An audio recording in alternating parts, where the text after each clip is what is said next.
Hello. Hey.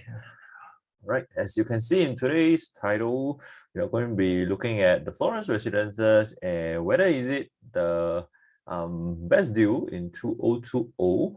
There's a reason why I say 2020 and not 2021, and now we are already stepping into 2022. Anyway, let's move on. So this is Florence Residences. Before I begin, as usual, disclaimer, whatever I say is only my own point of view and my own research, doesn't represent anybody or any other people or company that I'm associated with. Okay, so let's move on. Okay, in my opinion, I feel that Florence Residences has been the best BUC, building under construction deal in 2020. So what do I mean? That means those options that were available back in 2020, I would say Florence Residence would have been one of the best that was in the market lah.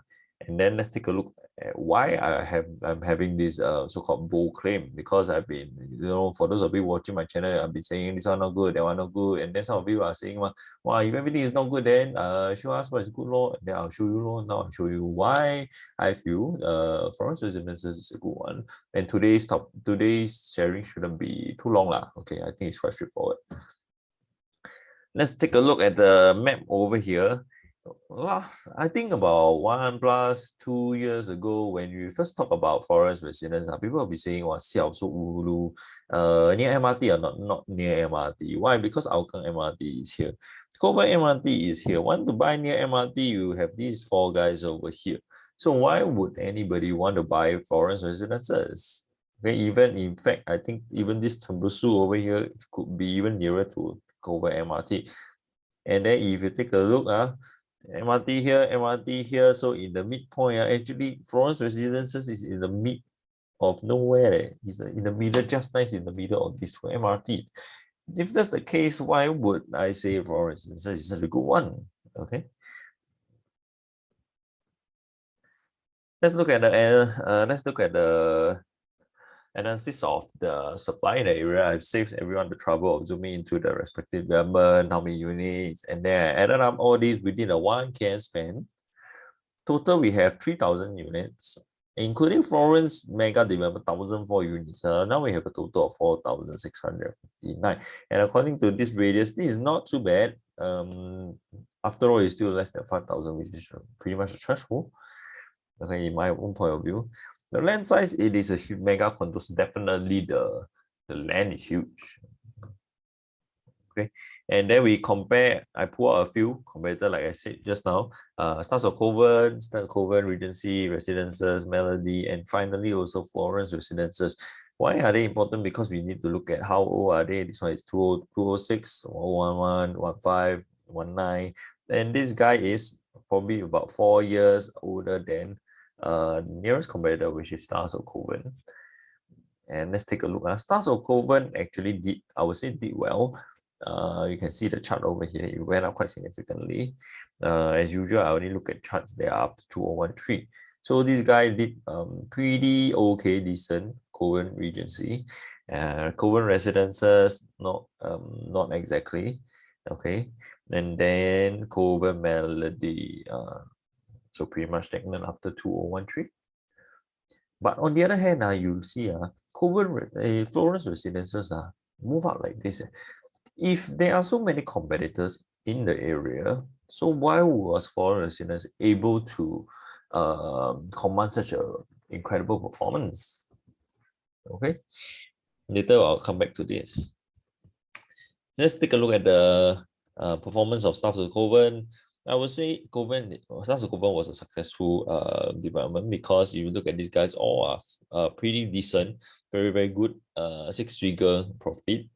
And in fact, if you look at the size of the units that were sold, they were not even that huge. In fact, these two guys are two-bedders, and they're already making $200,000+. Okay, only one profitable. That this guy, I think, somehow didn't just so at not even break even price after it factored in bias duty. So definitely it's an unprofitable transaction. On the other hand, you have Florence Residences haven't even TOP yet. You have already people profiting this amount of money. Whether is it subsale, or whether is it unit that was forfeited and then sold again, we do not know. But what we know that is that the prices went up incredibly. Okay, $200,000+. And it's not even TOP yet. Imagine this was done last year, and then today, imagine you buy something that is not even huge. It's just probably like a slightly larger three bedder in today's market, and then you're already sitting on paper gain of $200,000+. Isn't that incredible? I think you don't really see that in a lot of developments, but Florence Residences is already one example. Why am I talking about this? Because yesterday I had one client come to me asking me whether he should sell his the Florence Residences, two bedder, and then I asked him how much he bought. He bought at 1,500, like flat 1,500. And then the same stack that is still selling. There's one block. There is still one unit that is still selling, just a bit higher. It's already selling this amount of this amount. So 300 plus almost 400 PSF gain for a two bedder. How many developments have we seen this kind of performance? So I would say it's incredible. He's asking me whether he should sell, but he only bought in last year during only 2020, not last year. I keep saying last year because I keep thinking I haven't crossed 2022. Okay, so pardon me on that. 2020 we bought, and then 2022 if you want to sell, it's only 2 years more, so he will incur sellers. He asked me whether I should sell. I would say, I told him don't sell because he's keen to realize the profit but I think unless he got planned exactly or what to buy at that point. If not, then you just want to cash out and then start buying something else, but you don't know what you want to buy, may not be a very safe move yet. Because I feel Florence may not have reached its full potential yet. And then again, that's my own opinion. So I told him to hold. Okay, of course, if I tell him to sell, it will be good for me, but definitely I feel there's still room for him to move further. Okay. And then we compare Florence Residences now is already selling at a higher price than Sengkang Grand Residences. For those of you who already seen my video, I think you know why the chart is like this. Okay, if not, for those of you who are still not very sure what would the integrated development, the MRT right at the downstairs, food hawker childcare everything there, but still like this. Please go and watch my video if you're interested. Okay, and then you can see in the middle of nowhere, in between two MRTs, already this kind of pricing, already above integrated development. So why is it so? Okay, now back to this. One of the reasons I believe is because if you take a look, Florence Residences was launched below start of COVID. Even though start of COVID was already pretty much already what do you call it, a built. It was before it was built, and then it was going to be ready so much in 2019. It was launched in 2019. And then, but it was launched quite significantly below, and it was very, very, very close to resale price, which was a Coven Regency. And then it was selling at this kind of price. So definitely, I feel at that point, it would have to move. And in fact, I remember back in 2002, I looked at the prices of Florence Residences, and I was thinking, why aren't people snapping this up? And guess what? After 1-2 months later, people started more crazy snapping it up, and then hence started this whole wave of Florence Residences. Okay, I think sometimes I don't know, maybe based on my gut feel, after I look at the numbers and then I see that the units are moving, and I feel generally, if I feel that why this one should move but never move, chances of it moving in the next 1 month tend to be very high, very fast. Okay,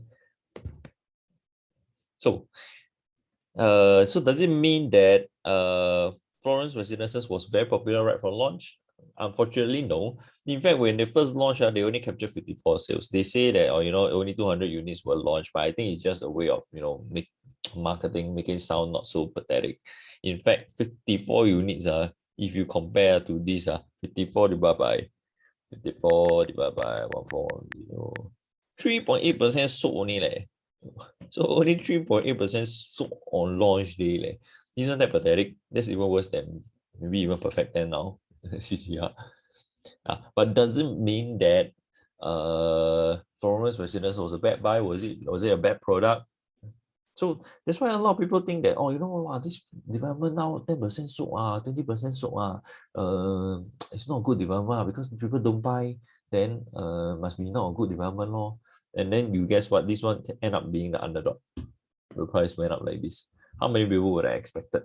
Okay, for those of the majority of the public, I would say, most people who are not very into the numbers don't know where to get the info. They would think that, wow, this kind of location not good. They would say that, market not accepting the price, not popular, so it's a bad product, I better stay away. Then guess what? Those people who stay away, maybe they queue here, they end up didn't commit to something because they feel that people never buy. They probably would have been kicking their own behinds right now for giving up their chances.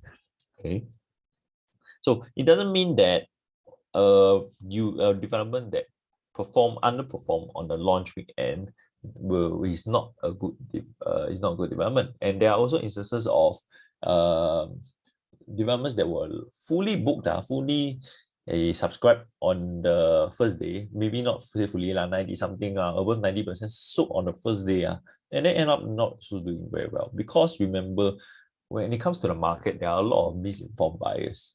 Maybe the agents pushing for sales or something. They may not be as informed. So will you be the one that succumb to this kind of FOMO kind of buyers? Will you be those that, the crowd flock here, then I go there, the crowd flock here, then I buy, the crowd flock here, then I buy, if the crowd doesn't flock there, then I don't buy? If they are that kind of buyer, I think chances of you being very vulnerable, committing to a wrong purchase for investment, I think very, very likely.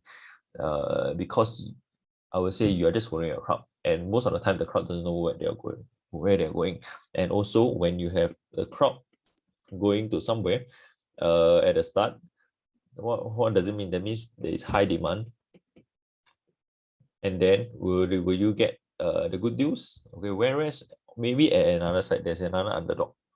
For example, there's another development which I shall not name, but also didn't do very well for the first few months. And then recently, the past few months has been surging like crazy, the sales. Okay, one of the best selling. And then very quickly, we take a look at the surroundings. A lot of people are selling, Florence Residences got Cross Island Line, which is not exactly very near. Okay, Cross Island Line next time will be here, but of course there will be 2030. And as a result of Cross Island, they had to shift the Hougang bus interchange, which is, I think, pretty much almost done already to here, right behind Long Residence. And that's why you can see this. But I think they haven't updated this because this is supposed to be residential color.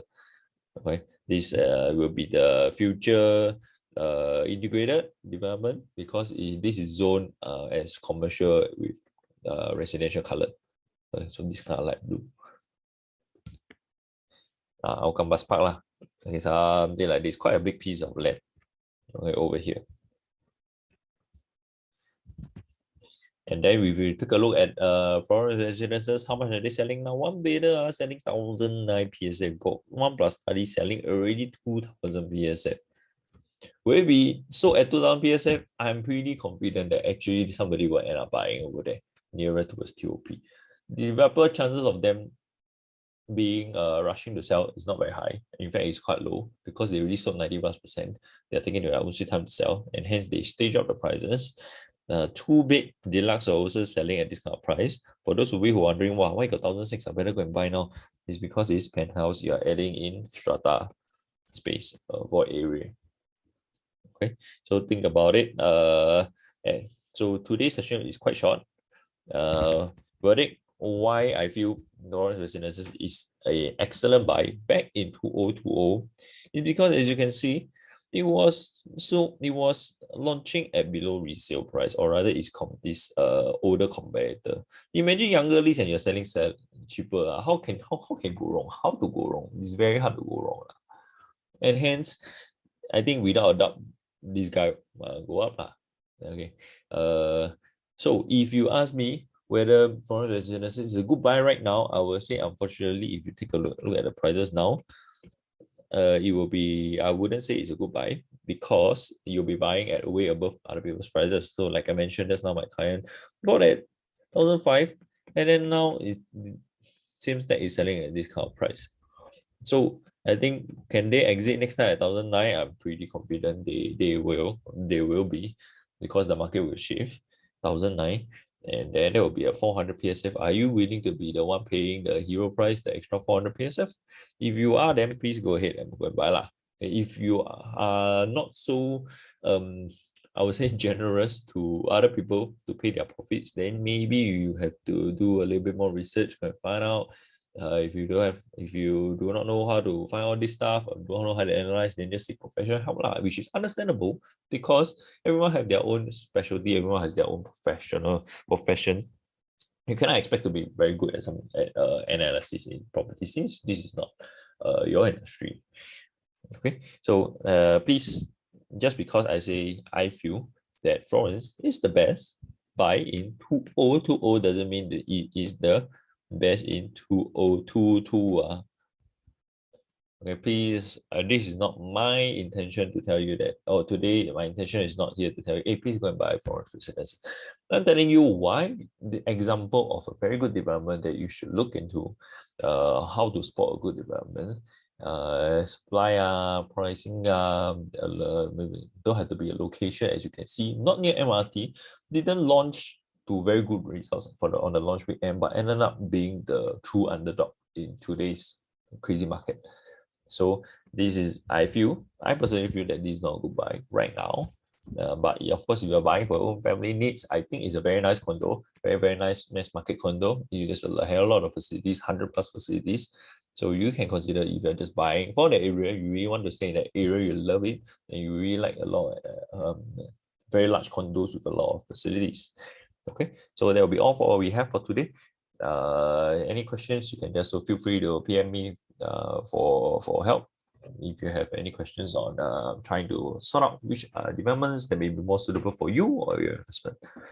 That will be all for today. See you guys. Bye bye.